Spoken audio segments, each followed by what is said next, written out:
We're in Dave's office for this video, yet a third shooting location. And we're here to talk about what typewriter you might have in your office, either for use or for display. Or both. Or both. As in the case is here. Here's both. Now, I've talked about this and shown it on the blog, but there's no video of it. But just a brief explanation of why, because everybody knows that we're kind of leading proponents of Smith Coronas, so then I don't think this is what you might expect to see out in my office no. for daily use.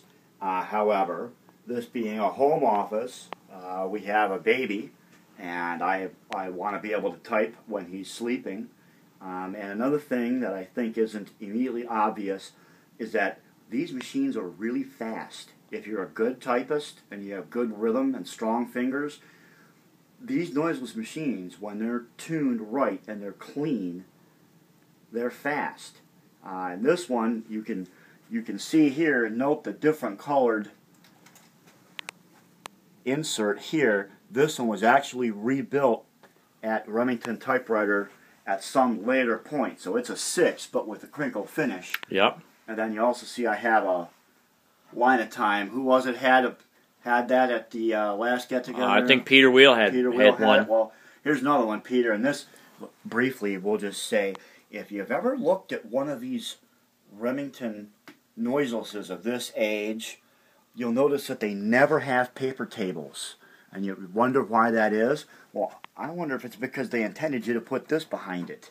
Because it works as a paper table. I have no idea. I have no idea. But I'll tell you what, when you talk about using these things in your office, I'm reminded of that Underwood noiseless brochure I have pictured on the website that shows a theoretical executive's office where he's got a secretary on either side of him. Mm-hmm. Remember that? Each with a noiseless? Yeah. Well, who does that? But that would never bother you. This is quiet. Yep. That's full power. That's, you cannot hear that in the hallway outside these doors. You cannot hear that. Nope. So that's what I've got in my office. We'd be interested to see or read about what anybody else might have out in their home or their office for either display or use, or, as in this case, both. Right. Leave us a comment down below or link a video. Better yet, yeah, let's see it. All right. We'll talk to you later.